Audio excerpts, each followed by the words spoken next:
بسم اللہ الرحمن الرحیم۔ یہ کوئی عام جنگ نہ تھی، یہ تلواروں اور توپوں کی جنگ نہ تھی، بلکہ یہ تھی ایک ایسی جنگ جو سایوں میں لڑی جا رہی تھی، خفیہ ہاتھوں سے، خفیہ زبانوں اور خفیہ سروں میں۔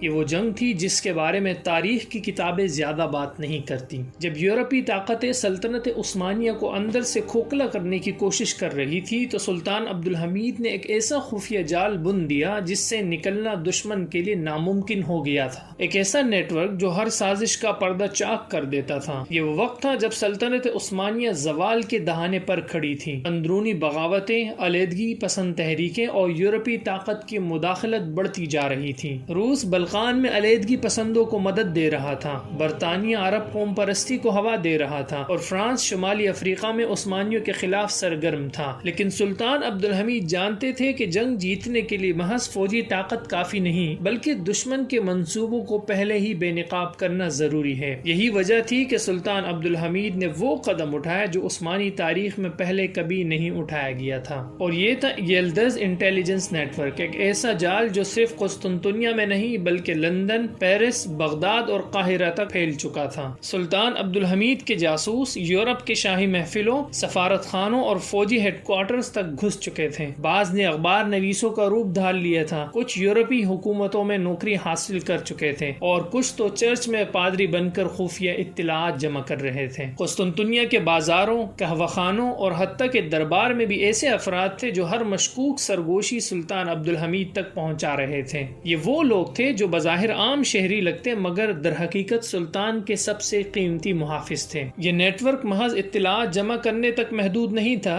بلکہ سلطان نے خاص طور پر ایک خفیہ کوڈنگ سسٹم متعارف کرایا جسے یورپی طاقتیں توڑنے میں ناکام رہی۔ 1890 میں جب اٹلی نے ایک خفیہ چال چلی، اٹلی نے عثمانی فوج پر اچانک حملہ کرنے کا منصوبہ بنایا، مگر عبدالحمید ثانی کے جاسوسوں نے پیشگی اطلاع دے دی۔ پھر نتیجہ کیا ہوا؟ عثمانی فوج نے حکمت عملی بدل کر اٹلی کے حملے کو ناکام بنا دیا۔ 1905 میں قاتلانہ حملہ جو سلطان عبدالحمید ثانی پر کیا جانا تھا، ارمینیائی قوم پرستوں نے سلطان عبدالحمید کو قتل کرنے کی سازش رچی۔ بم دھماکہ کرنے کی کوشش کی گئی، لیکن جاسوسوں نے یہ منصوبہ پہلے ہی پکڑ لیا اور سلطان کی جان بچا لی گئی اور سازش کرنے والوں کو عبرتناک سزا دی گئی۔ ایک عثمانی جاسوس نے لندن میں برطانوی انٹیلیجنس میں نوکری حاصل کر لی اور وہاں سے کئی خفیہ معلومات سلطان عبدالحمید ثانی تک پہنچائی۔ ایک عثمانی ایجنٹ پیرس میں ایک اخبار کا ایڈیٹر بن گیا، جہاں سے وہ یورپی سفارتکاروں کی سرگوشیاں تک سلطان کو رپورٹ کر رہا تھا۔ 1909 میں جب سلطان عبدالحمید کو تخت سے ہٹایا گیا تو ان کا انٹیلیجنس نیٹ ورک بھی ختم کر دیا گیا، جاسوس قتل کر دیے گئے، مخبر خاموش ہو گئے اور یورپی طاقتوں نے وہ سب کچھ حاصل کر لیا جس کے لیے وہ سالوں سے کوشش کر رہے تھے۔ پھر اس کے نتیجے میں ہوا کیا کہ جب 1914 میں جب پہلی جنگ عظیم چھڑ گئی تو سلطنت عثمانیہ کے پاس نہ کوئی خفیہ نیٹ ورک تھا، نہ کوئی حفاظتی دیوار۔ دشمنوں نے اس خلا کا بھرپور فائدہ اٹھایا۔